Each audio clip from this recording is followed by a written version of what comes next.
to another episode of Rags to Riches, The Refined Mind. And today I have a very special guest, and we're going to be having, a very interesting segment on this series. So, Isha, do you want to introduce yourself? I'll let you do the introduction. Yeah, I'm actually normally terrible at doing these because I don't actually know what to say. But yeah, my name is Isha. From my entertainment background, I was always known as Isha Nemesis. I don't know why I chose that name, to be honest with you. It was a long story behind it. We'll come back to that. But known as Isha Nemesis, Isha Chirumuta family name. And yeah, my kind of story was entertainment to Christ. Wow.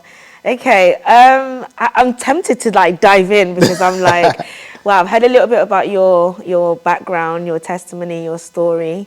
But before we do that, I do like to do a quick fire question with my guest.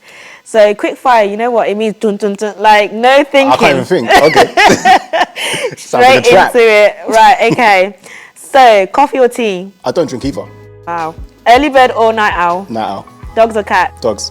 One thing you can't live without? Pizza. Summer or winter? Summer. Sweet or savoury? Savoury.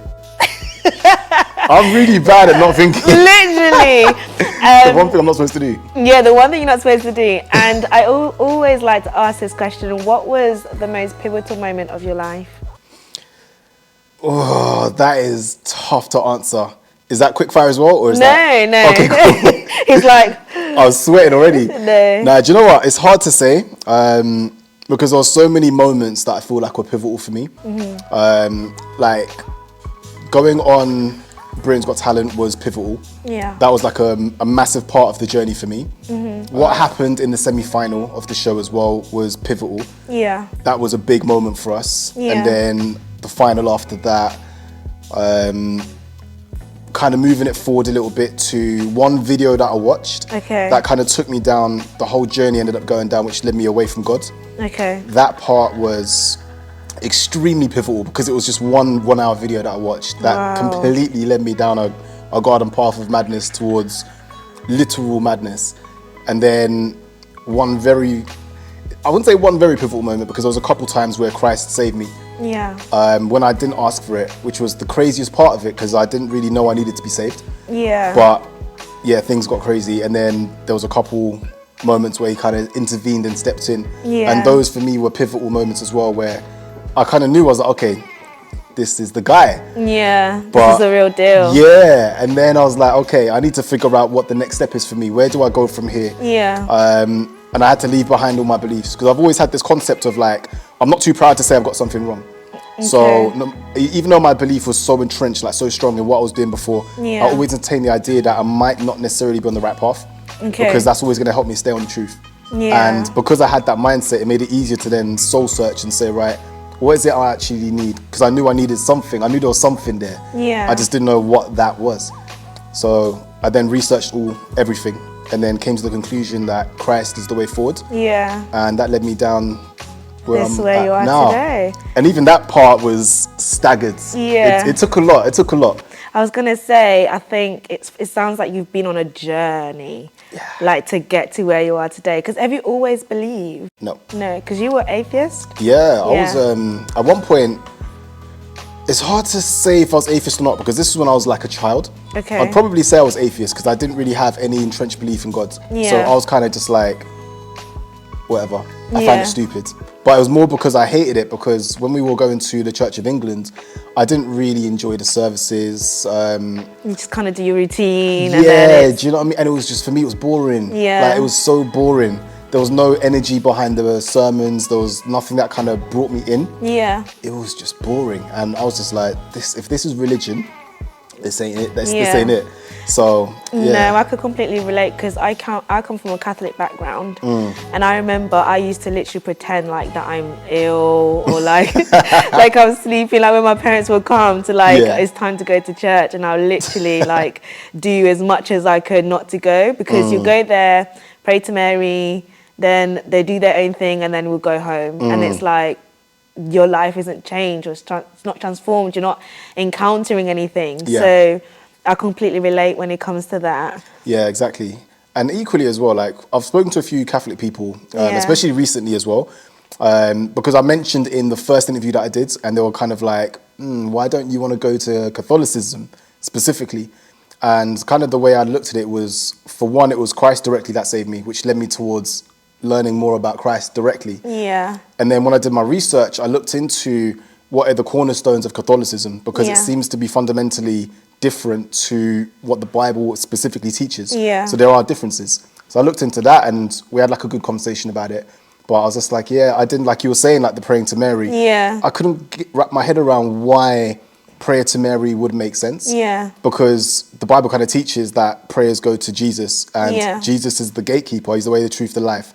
So where is this other middle person coming in? Yeah, why is there like gatekeepers in the middle? Like Jesus is that gatekeeper. Yeah. So then why are we praying here? Why are certain people forgiven sins when Jesus says, I and the Father alone can forgive sin? Yeah. So then why is this guy? Yeah. You see, so then there were little things that just didn't really make sense to me. Yeah. And that's why I was like, I can't wrap my head around that. Yeah. And it's not biblical. And then I saw something where the Pope even mentioned himself that there's certain things that are in their teachings that aren't actually biblical. Mm-hmm. And that therefore means if it's not biblical, it cannot be taken as divine from God. Yeah. And therefore, as a Christian, I'd have to reject it. Yeah. Because you could then just add anything, but you're not supposed to add anything to scripture. Yeah. So that's why I was a bit like, it's not for me. Yeah. And that's why I kind of said, I don't believe what I'm involved in is a religion as such. Yeah. I don't view Christianity as a religion, it's following Christ. Yeah, and I think as well, which we're going to touch on a little bit more, is you've had an encounter directly. And I think you've done something that maybe a lot of people are perhaps a bit scared to do. Like, you've asked questions, you've researched, like you've actually you've kind of faced it head on, you know, and not just taken on information and allowed that to inform your decision. Like, you've gone to God directly and said, I need this answer and I need this to make sense to me and to your spirit. So with that encounter, you're able to be as strong as you are, especially coming from the background that you've come from. To have the strong faith that you have, it's quite phenomenal. When you see something like that, you have to have faith, and strong faith, because there's no coming back from that. Do you know what I mean? Some people I've seen who've had experiences like that go into this false state of reality where they're just like, oh, maybe it really was a dream. Like, maybe it was nothing. Maybe it was just something that I ate that made me have these visions. You know what I mean? Because they can't wrap their head around the idea that what they believed was wrong. And because they're so entrenched in their belief, they can't allow themselves to be vulnerable in the sense that they may not be on the right path. So they'll find anything in their current world to justify them staying on the path they're already on. Whereas for me, it was kind of like, I know that what I saw was real. I know that the path I was on was fake. So then I was like, okay, I need to know and understand the direction I'm going and what this is telling me to do next. And that was where kind of my informed decision came in. And it was kind of ironic that the one thing that got me into the New Age movement was also the same thing that got me out of it as well. Which is kind of divinely ironic that he used the same thing to put me there and the same thing to bring me out. To bring you out. Yeah, it's crazy. And you've experienced a lot of things. So I want us to go back a little bit. Like, tell me a little bit about your childhood. Like, what was your childhood like? Like, childhood for me was interesting. So you mean like spiritually or just in general? Just like in general. Did you have like your mum and your dad and So so I had my mum and my dad there. My mum was working a lot, so she was like going night duty, come home, sleep for an hour, go and do a day shift, come home, eat, night duty. So she was really working really hard. And my dad was doing some law work at the time, and then he was kind of looking after us full time. So the dynamic really at home was more between me and my dad, more than anything. And kind of growing up, again, like, my mum was the churchgoer. She was the I'll say religious person. She has actually grew up in the Catholic Church in Africa, and then kind of moving forward, she kind of just became a follower of Christ, and that was it. And she was like a prayer warrior. And because she was so strong in her faith, and her side of the family, all of them are the same. So she pushed real hard for the children and everyone to kind of go to church and do everything. But for me, I reacted the opposite. I didn't like it. I didn't enjoy it. I remember Sunday school, I think, sealed the coffin for me, I think. That was the nail that kind of, killed it for me, because, like, I clocked onto something and I was like, I know I'm not supposed to know this, but I do, and it's ruined it. So like what they'll do, right, is at the time, I don't know if I'm showing my age or something, but there was something called Pogs. Okay. Like before Pokemon or anything, there was Pogs, right? These little like circular disc playing card things that you can trade with your mates. And I don't know how we used to fight with them, but we did. And I was like, I really want some Pogs. Like, I really want some. And I was in Sunday school. They gave us a little questionnaire. Yeah. And it's like, what would you like most in the world? And I put down Pogs. Now, looking back now, I know what they did. They went to my parents and said that's what he's asking for. Yeah. Sort it out, innit? Yeah. You know what I mean? So in the following week, they were handing out some stuff, and they're like, oh yeah, my parents, the following week actually, got me some Pogs. And they're like, yeah, here you go. And I was like, this is amazing. Yeah, how did you know? Yeah, and for about a week, I was just like, this is amazing. And then I was like, something in my head just went, hold on a minute. I wrote that down, didn't I? A week ago. And then now they're buying me Pogs. So I think I was probably about 8 or 9 years old at the time, but I wasn't stupid. Yeah. So I was just like, I put 2 and 2 together. I made 8, divided it, and I was like, oh, hold on a minute, I got 4. So they went some long way around to basically get it for me and then make it seem like it was divine. Yeah. And I clocked pretty quickly, and I was just like, nah. I see you. And because I saw that, it gave me even less faith in what I was doing. So that, in a sense, kind of pushed me away, ironically. Sounds interesting because the smallest of things can have the greatest of impact. Yeah, and as a child, because like as a child, you're seeking, and you get a lot of information from your parents and other people that are raising you. And when they do something like that, where it feels like, and I don't blame them or anything, like I'll do the same thing.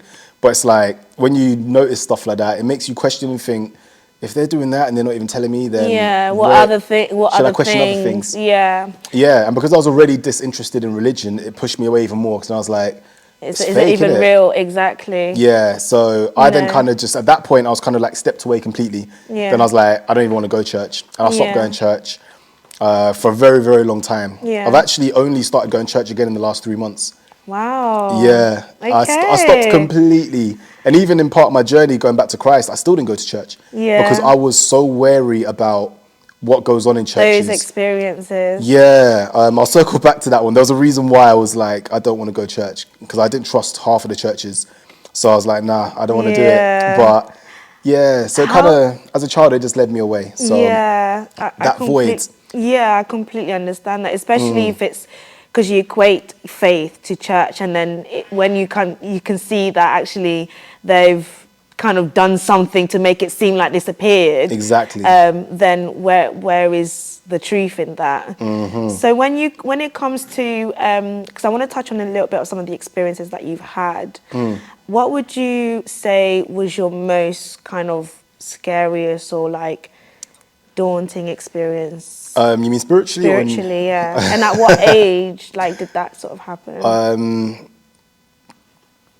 It's hard to say what the scariest one was, because there was a few that were like truly terrifying. Yeah. Like, and it's strange, you know, because like I'll say one of the worst ones that I had. Just trying to think what happened when, and I guess it depends on what you mean by fear. So I'll give you an example. So there was one where I was pretty terrified, where I was into meditations, I was doing practicing astral projection, stuff like that. Yeah. I was really deep into all of that kind of stuff. I was already naturally open to it from childhood anyway. I used to do it without even realizing that I was doing it. Okay. But I remember I joined this community of people where you used to do certain types of meditation that allow you on will to separate your spirit from your body, and you can travel. So I was kind of into stuff like that. And I remember one time I was in bed, I was kind of doing some meditations, and there's like a process that you feel that you go through before your spirit comes out. And it's like, it's darkness, and you might see like some bright lights, and then the room feels like it's shaking, and then it will stop. And this is real, like you're feeling this, like. Oh yeah, you feel that, like you can feel it, and then you're out, and you'll know you're out because you could look in your room at something really, like what they used to say is to test that what you're doing is true or real. Okay. Go to something and then read something, and then when you wake up, go and check it. Something that you probably wouldn't even realize. So you can actually go into a cupboard and get a book and then read part of the barcode at the bottom. And then when you wake up, go to that book, you'll see it. So it's like you see, yeah. So it's like, yeah. That's testers, so that you know that what you're doing is actually some real stuff. So I was like, okay. And there was one time I was kind of going through the process of meditation. Now, at this point, I think I'd already questioned my first time what I was doing was wrong. So I'd already raised the question. And I knew that demons existed at this point. Before that, I didn't even know they were a thing. Yeah. What we used to believe in is shadow people. Yeah. So what had happened is, I remember I was doing my meditation and I opened my eyes, and my room, all around me, there was like this flower of life pattern in like blazing red, like a cage around my room. Okay. And I was like, damn, like, to give you the best kind of example of what I saw. I don't know if you've ever seen this. There's a horror film called Cabin in the Woods. And I think Chris Hemsworth, if that's his name, the guy that played Thor, he was in that film. And there was a bit where he's riding his motorcycle trying to do a jump from one side to the other, and he hits this invisible barrier, then it lights up, and then that's when they realize they're inside a cage. That is almost identical to what I saw. Okay. But it was like around my room, and it was like blazing, like the lines were blazing red, almost like a cage. And I was like, this is not happened before, this is weird. Yeah. And then I remember I had a dream, and I was standing in a field, and I remember it was like a massive hay field. Similar to like Gladiator at the end, where he's walking back to his family and he's in that hay field. It would look like that. Yeah. Really tall stacks of hay, open field, nothing kind of in the way, no trees, anything. Yeah. And I looked up and the sky went black, and this gigantic demonic head started coming down, like an old man with black eyes, mouth wide open, and in my head I knew it was gonna eat Come me. to devour you. Yeah, exactly. And then I didn't even do a prayer. Because it was early days for me. Like when you woke up, no, or in during the dream. Yeah, because you're told if you have an attack like this to pray. And ask for Jesus to save you. And I didn't even do any of that because I didn't know to. So I remember freaking out. I was like, that's it, I'm done. I am done, I'm not coming back. Finito. And then I saw this from the third person. So while this was happening, I'm say like way over here. I'm looking, I can see the head coming down, and I see me standing over here. So I'm seeing it happen from a third person perspective. And then all of a sudden, as it was probably about 10 meters away from me, it disappeared. And then I remember looking up into the sky, and I saw like the clouds part, and in the distance I saw three beings, like they were really far away, like almost like bright lights in the distance. But I could make out sitting almost like on a cloud was three figures. And they were looking down at me. And at the time, I didn't really know what I was looking at. I just thought, I don't know if they've just saved me. I don't know if, you know what I mean? Now looking back, I'm like, damn, that was Father, Son, Holy Spirit. But at the time, I was like, thank you. Whatever you've done, so I'm good. all these experiences like new to you then, like seeing these dreams and... So, so with the meditation, you said this was something that you was sort of doing regularly. This is a way to astral project. Yeah, exactly. What made you start astral projecting, or was it things that you watched and then you kind of started to learn to do these things? Or? Oh, yeah. Yeah, most definitely. Before I forget as well, actually, that wasn't even the scariest part of what that dream was. Yeah. I almost forgot. After I woke up from that dream, I remember looking to my right-hand side, and there was this tall, dark, demonic figure standing next to my bed. It was about 9 feet tall. It looked African, with jet black eyes, short hair, and it was standing there looking down at me, and it was swearing, threatening me, saying, I'm going to kill you, I'm going to kill you, I'm going to do this to you, I'm going to hurt you. And it was walking backwards as it was saying it, and then it kind of just started slowly disappearing. Yeah. And then I was like blinking. I was like, I'm not asleep. I just saw that. Yeah. And I just sat up, and I was like, obviously they were trying to attack me, and it didn't work out. I was saved, and they got annoyed that what it wanted to do didn't work, and then it threatened me like there's no tomorrow. Yeah. And I didn't even know demons talked like that. It was like swearing and everything. I was like, this is crazy.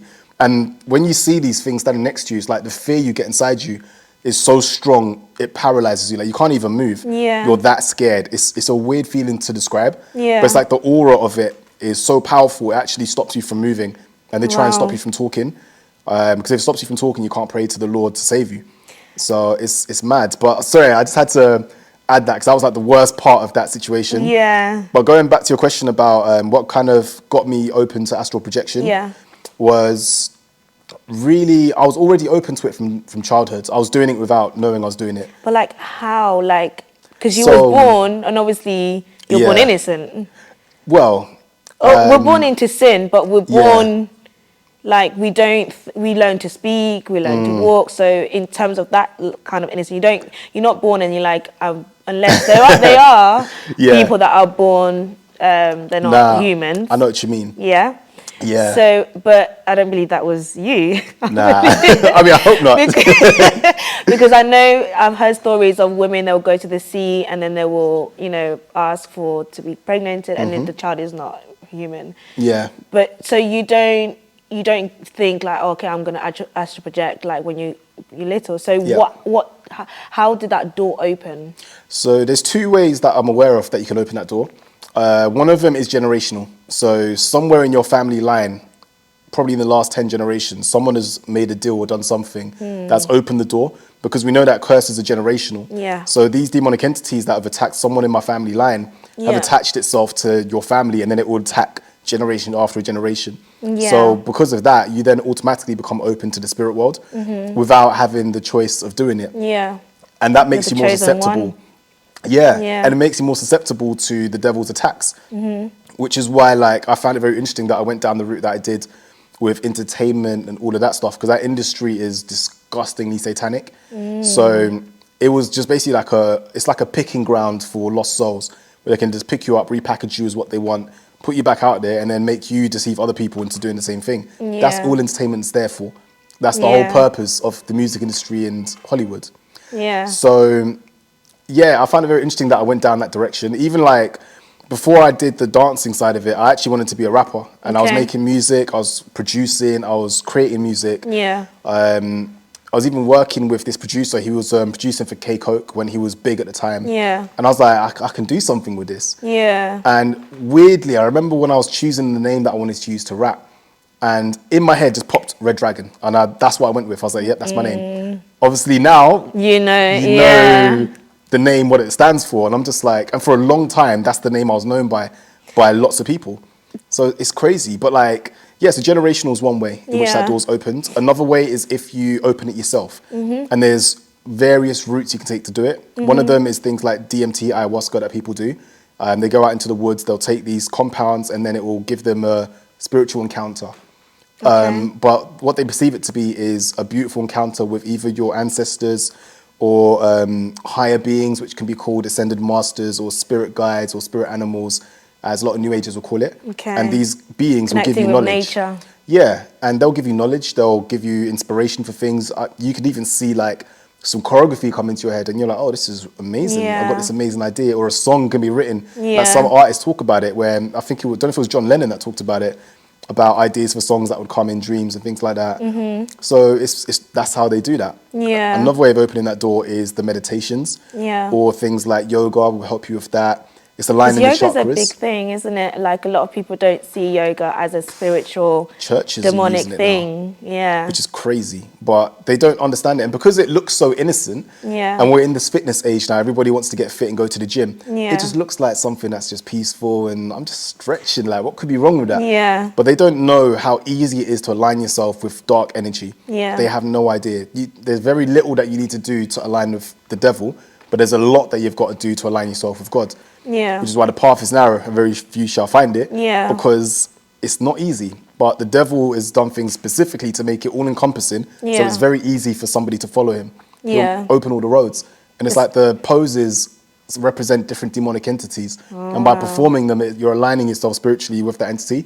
And what it does, it creates a portal for them to access you. And then through that energy connection, they can then start throwing thoughts into your head. They can make you feel depressed. They can attack your health.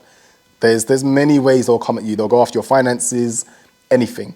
So you don't want to open those portals. And I was already kind of open, but I opened a lot more doors just by practicing all these things. And I was just aligning myself, all the crystals, the tarot cards, Ouija boards, they're all portals for these things to access you. And once you've opened the door, it is so hard to close.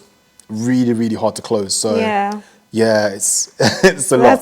That's crazy. Yeah. Do you know what? It's crazy. Like you were saying, like even like the poses and like when it comes to like yoga and stuff, it's like they're all, and some of them resemble like some Hindu gods and things like that, and you don't realize like you're opening doors.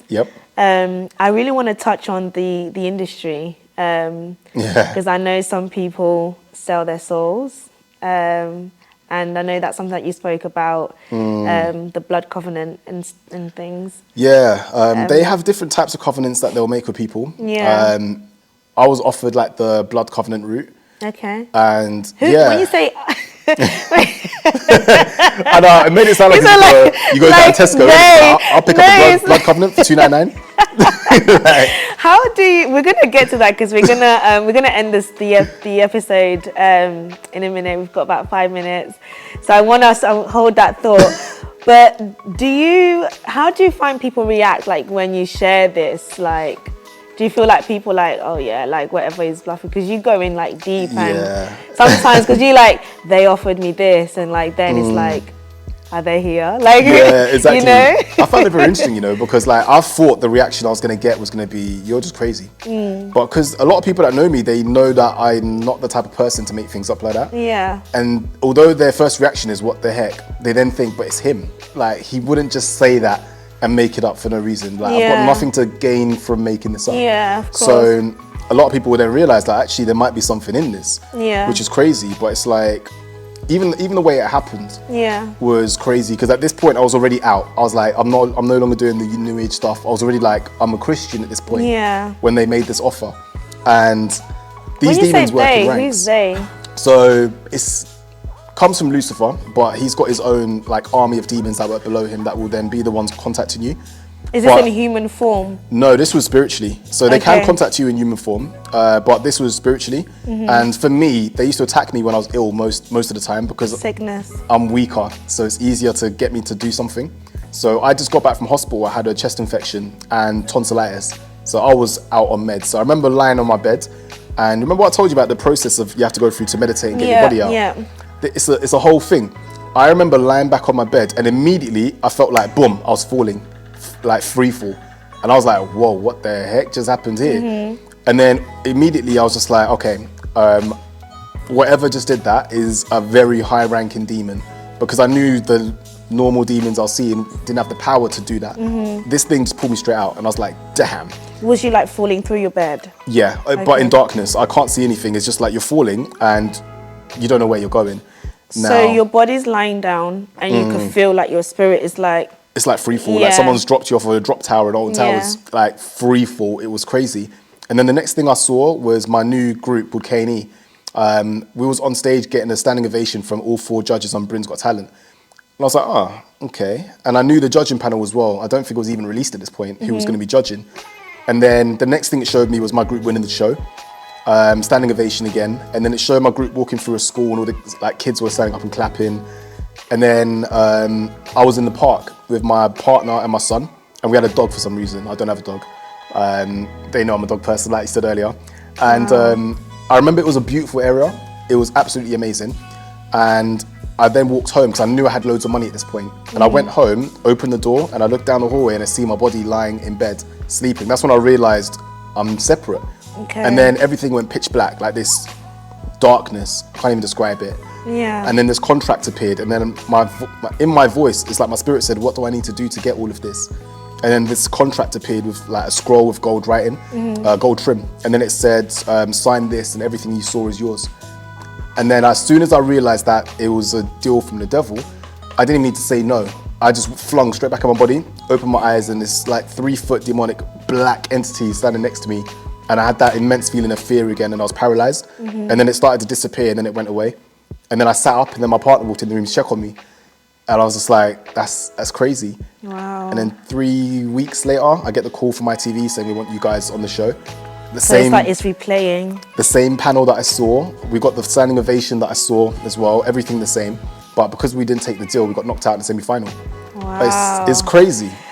Hold that thought, because we're gonna get deeper into it. But yeah, guys, that is the end of this episode. We're gonna get more into it, and it is chilly here more than it's been today. So stay tuned for the next episode. Bye, guys.